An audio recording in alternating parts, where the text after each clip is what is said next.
नमस्कार साथियों, मैं जितेंद्र वाली। साथियों, अक्सर आपने देखा होगा कि जब किसी के ऊपर कर्ज बढ़ जाता है या फिर कहीं बिजनेस में लॉस हो जाता है, तब इंसान इतना मेंटली डिस्टर्ब हो जाता है और वह कब और कैसे गलत काम करने लग जाता है उसे खुद पता नहीं रहता और उसका खामियाजा उसको इस कदर चुकाना पड़ता है जिसकी कल्पना करना मुश्किल है। आज हम उसी पर बात करेंगे। अल सुबह 3 बजे सागवाड़ा पुलिस थाने का फोन बजता है और सूचना मिलती है कि थाने से 22 किलोमीटर दूर कंडोला नदी पुल के पास एक कार पलटी हुई है। पुलिस वहां पहुंची तो एक महिला की लाश मिली। लाश पुल के नीचे नदी के पास पत्थर पर थी। महिला का चेहरा बुरी तरीके से कुचला हुआ था। पुलिस ने बॉडी हॉस्पिटल में रखवाई। पुलिस ने मामले की जांच शुरू की। गाड़ी जिस स्थिति में पलटी हुई थी, कार का कोई हिस्सा क्षतिग्रस्त नहीं था, न ही सड़क पर एक्सीडेंट के कोई प्रमाण मिले। जिस तरह से महिला के सिर व चेहरे पर चोट आई, वह घटना से मैच नहीं खा रही थी। ऐसे में पुलिस ने हत्या की आशंका को लेकर जांच शुरू की। इधर महिला मृतका की बहन ने भी एफआईआर दर्ज करवाई। उसने बताया कि उसकी बहन का मर्डर किया गया और इसे एक्सीडेंट का रूप देने की कोशिश की गई। आखिर 33 वर्षीय महिला की किससे दुश्मनी थी, किसने मारा और फिर हत्या को हादसे का रूप दिया गया? सबसे बड़ा सवाल, आधी रात को वह सुनसान जगह गई क्यों थी? पुलिस ने इन सवालों के जवाब तलाशे तो हैरान कर देने वाला सच सामने आया। 4 फरवरी 2019 को डूंगरपुर जिले के सागवाड़ा थाने में उदयपुर के मयूर कॉम्प्लेक्स सेक्टर 4 निवासी लेक्चरर 49 वर्षीय चारुलता शर्मा पत्नी प्रेम प्रकाश शर्मा पहुंची। उन्होंने एफआईआर दर्ज कराई कि उनकी छोटी बहन 33 वर्षीय रीचा शर्मा उर्फ रिंकू 3 फरवरी की रात 11:30 पर अपनी बेटी को 1 घंटे में वापस आने का कहकर गई थी, लेकिन सुबह तक नहीं लौटी। रीचा की बेटी हेमश्री ने उसे कॉल कर बताया कि उसकी मां वापस नहीं लौटी। यह सुनकर वह उदयपुर से रवाना होकर साबला आई। तब उसे जानकारी मिली कि रीचा की कार कंडोला मोड़ पर नदी के पास पलटी हुई मिली है। रीचा की मौत हो गई है। उसकी बॉडी सागवाड़ा हॉस्पिटल की मॉर्चरी में रखी हुई है। चारुलता ने एफआईआर में यह भी लिखवाया कि जब वह घटना स्थल पर पहुंची तो वहां उसे एक्सीडेंट के कोई भी प्रमाण नहीं मिले। गाड़ी पलटी हुई मिली। पुलिया के नीचे देखने पर काफी मात्रा में खून नजर आया। पास पड़ा एक पत्थर भी खून से सना था। मॉर्चरी में अपनी बहन रीचा का शव देखा तो उसका चेहरा कुचला हुआ था।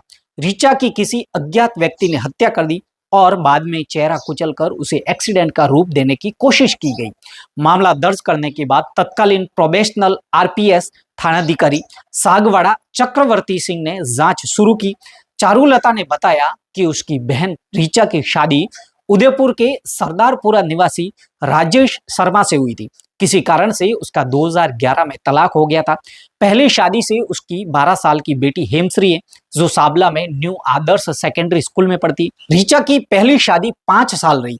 तलाक के 4 साल बाद 2016 में मुंबई के कल्याण निवासी परीक्षित शर्मा से दूसरी शादी की। 2018 में वह मुंबई शिफ्ट हो गई और अपनी बेटी से मिलने साबला आती जाती रहती है। घटना के 5 दिन पहले ही वह मुंबई से साबला आई थी। इस जानकारी के साथ ही पुलिस को प्रारंभिक जांच में यह भी पता चला कि रीचा अपने पिता के पास रहती थी। पिता आयुर्वेदिक डॉक्टर थे। रीचा के तलाकशुदा होने के कारण पिता ने अपनी संपत्ति उसके नाम कर रखी थी। ऐसे में रीचा का भाई उससे रंजिश रखता था। पुलिस इन सभी एंगल के इर्द गिर्द हत्या के कारण की तलाश कर रही थी, लेकिन ऐसा कोई भी पुख्ता सुराग हाथ नहीं लग रहा था। पुलिस ने रीचा के भाई को भी शक के दायरे में लिया। हो सकता है संपत्ति को लेकर भाई ने रीचा की हत्या करवाई हो। पुलिस का शक पहले पति पर भी गया। बाद में यह भी सामने आया कि पहला पति अगर हत्या करवाना चाहता था तो वह पहले भी मार सकता था। पुलिस का शक रीचा के दूसरे पति पर भी गया। यह शक इसलिए गहरा नहीं हुआ क्योंकि दूसरा पति मुंबई में रहता था। अगर उसे रीचा की हत्या करनी होती तो मुंबई में भी कर सकता था। इसके लिए इतनी दूर व ऐसी सुनसान जगह क्यों आता? मामले में अब भी बड़ा सवाल था कि रीचा आधी रात में ऐसे सुनसान इलाके में आखिर गई क्यों? पुलिस इस सवाल का जवाब तलाशने घटना स्थल पर पहुंची। पुलिस ने इलाके की बारीकी से तलाशी ली। नदी के पास झाड़ियों पर कपड़े और नारियल बंदे मिले। ऐसा लग रहा था कि यहाँ लोग तंत्र मंत्र से जुड़ी क्रियाओं के लिए आते हैं। वहां के लोगों से जानकारी जुटाने पर पता चला कि यहाँ चतुर्दशी व अमावस्या को तंत्र मंत्र व टोटके के लिए लोग आते। रीचा का मर्डर भी चतुर्दशी तिथि को ही हुआ था। ऐसे में पुलिस ने इन्वेस्टिगेशन की दिशा बदली। ऐसे व्यक्ति की तलाश में जुट गई जो तंत्र मंत्र करवाता हो और ऋचा उससे संपर्क में हो। पुलिस इन्वेस्टिगेशन में 24 घंटे में इस हत्या का राज खुल गया। जो सच सामने आया उसने हर किसी को हैरान कर दिया। मर्डर का केस दर्ज होने के बाद तत्कालीन थानाधिकारी प्रशिक्षु आरपीएस चक्रवर्ती सिंह ने जांच शुरू की और जांच में पता चला कि ऋचा ने 2 शादियां की थी। पहले पति से 12 साल की बेटी है। तलाक के बाद ऋचा पिता के पास रहती थी। ऐसे में पिता ने जायदाद उसके नाम कर रखी थी। इससे उसका भाई नाराज था। ऋचा ने महाराष्ट्र के कल्याण निवासी परीक्षित शर्मा से दूसरी शादी कर ली थी। वह मुंबई से सागवाड़ा अपनी बेटी से मिलने आती जाती रहती थी। घटना के 5 दिन पहले भी वह आई थी। पुलिस ने घटनास्थल की बारीकी से तलाशी ली तो नदी के पास झाड़ियों पर कपड़े और नारियल बंदे मिले। ऐसा लग रहा था कि यहाँ लोग तंत्र मंत्र से जुड़ी क्रियाओं के लिए आते हैं। इधर पुलिस का जांच में यह भी पता चला कि ऋचा एक तांत्रिक बड़ी पादड़ी निवासी प्रदीप कुमार पुरोहित के संपर्क में थी। ऋचा उस पर गहरा विश्वास करती थी। पुलिस को यह जानकारी मिलने पर शक की पूरी सुई उस पर घूम गई। अस्पताल की मोर्चरी में जहां ऋचा का शव रखा था वहां प्रदीप कुमार मौजूद था। वह ऋचा की मौत का शौक जता रहा था। रोते हुए बोला था कि यह मेरी शिष्या थी, हर काम मुझसे पूछ कर करती थी। न जाने क्या हुआ, कैसे अचानक मौत होगी। तांत्रिक प्रदीप के साथ कुछ और लोग थे। उनमें से एक व्यक्ति किरणदीप व्यास था जो ऋचा की बेटी स्कूल न्यू आदर्श सेकेंडरी के ऑनर भूपेंद्र जैन भी मौजूद था। ऋचा की बेटी ने अपनी मां के एक घर नहीं पहुंचने पर अपनी मौसी चारुलता और स्कूल के ऑनर भूपेंद्र व तांत्रिक प्रदीप कुमार को भी कॉल किया था क्योंकि वो उसकी मां के करीबी थे। भूपेंद्र व प्रदीप कुमार ऋचा की बेटी के पास पहुंचे और उसे अपने साथ ले गए। उसके बाद वह मोर्चरी आ गए। पुलिस ने शक के आधार पर प्रदीप को हिरासत में लेकर पूछताछ शुरू की। पहले तो उसने कुछ नहीं बोला। पुलिस ने दबाव बनाया तो सारा सच सामने आ गया। प्रदीप ने बताया कि उसने किरणदीप व एक अन्य की मदद से ऋचा की हत्या की थी। पूछताछ में स्कूल के मालिक की भूमिका भी सामने आई। दरअसल ऋचा की बेटी शुरू से ही भूपेंद्र के स्कूल में पढ़ती थी।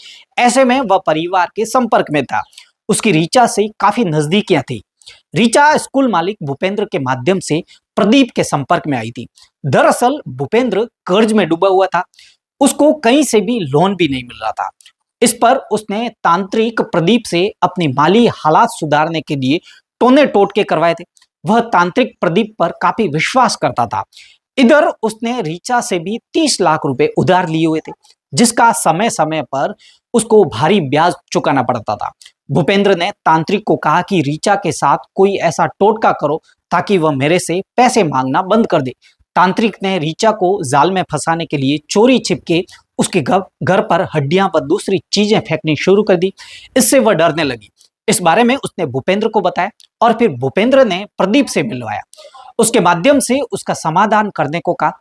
इस पर प्रदीप ने उसे आश्वासन में लिया और कहा कि मैंने टोटका कर दिया है, अब ऐसी वस्तुएं नहीं आएगी। इधर प्रदीप ने वह चीजें फिकवानी बंद कर दी। इससे ऋचा को उस पर काफी विश्वास बढ़ गया। उसके बाद वह हर छोटी बड़ी परेशानियों में प्रदीप के पास जाती थी और तंत्र मंत्र के जाल में फंसती चली गई। ऋचा के दूसरे पति परीक्षित की पहली पत्नी कैंसर पीड़ित थी, अस्पताल में अंतिम अवस्था में भर्ती थी। ऋचा जब मुंबई अपने दूसरे पति से मिलने जाती तब वह हर समय अपनी पहली पत्नी की देखभाल में लगा रहता था। उसने ऋचा को बताया कि जब तक वह उसकी पहली पत्नी जिंदा है वह उसकी देखभाल करेगा, उसके बाद वह उसके साथ रह सकता है। इस पर यह समस्या भी ऋचा ने प्रदीप को बताई। प्रदीप ने उसकी सौतन को मारने के लिए उससे टोटके करवाए। संयोग से इसी दौरान परीक्षित की पहली पत्नी की मृत्यु होगी। ऐसे में ऋचा को प्रदीप पर गहरा विश्वास हो गया। इसका उसने फायदा उठाया। ऋचा यह भी चाहती थी कि भूपेंद्र को कहीं से कर्ज न मिले। वह उसके रुपए नहीं चुका पाने की स्थिति में उसे स्कूल व अन्य संपत्ति सुपुर्द कर दे। प्रदीप ने दोहरा खेल खेलते हुए ऋचा और भूपेंद्र दोनों को उनका काम करने के लिए पैसों की डिमांड की। भूपेंद्र ने प्रदीप को 2.5 लाख रुपए देने का वादा किया। इधर ऋचा ने 1 लाख रुपए दे दिए।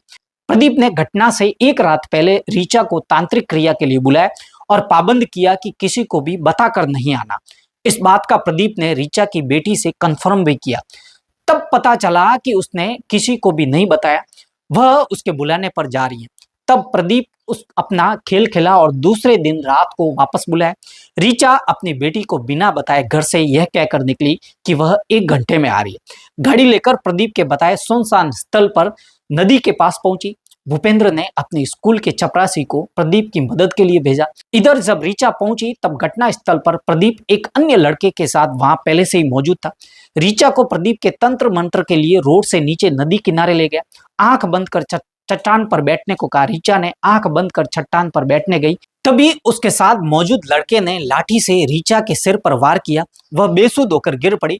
तभी उसका मुंह पत्थर से कुचल दिया। सड़क पर पहुंचकर प्रदीप व चपरासी ने कार को धक्का देकर सड़क के नीचे खाई में पलट दिया ताकि ऐसा लगे कि ऋचा की मौत एक्सीडेंट से हुई है। हत्या के बाद मोर्चरी में मौजूद भूपेंद्र ने ऋचा की बहन व रिश्तेदारों को यह समझाने की कोशिश की कि वह पुलिस को हत्या की जगह एक्सीडेंट की रिपोर्ट दे ताकि उनको क्लेम में बड़ी राशि मिले जो उसकी बेटी के काम आएगी। तत्कालीन आईयू प्रशिक्षु आरपीएस और वर्तमान में अतिरिक्त पुलिस अधीक्षक एसीबी जोधपुर चक्रवर्ती सिंह ने बताया कि जांच के दौरान शुरुआत से ही एक्सीडेंट वाली बात गले नहीं उतर रही थी, क्योंकि जिस स्थान पर कार पलटी हुई थी वहां से काफी आगे नीचे चट्टान पर ऋचा की लाश पड़ी थी। कार व लाश के बीच में बड़ी बड़ी झाड़ियां थी। गाड़ी के गेट व कांच भी सही सलामत थे। ऐसे में किसी भी एंगल से गाड़ी से निकलकर ऋचा का वहां गिरना संभव नहीं था। वहीं पूछताछ के दौरान रात को वहां से गुजरने वाले कई लोगों ने बताया कि वह गांव की ओर गए तब गाड़ी रोड के पास सीधी खड़ी थी।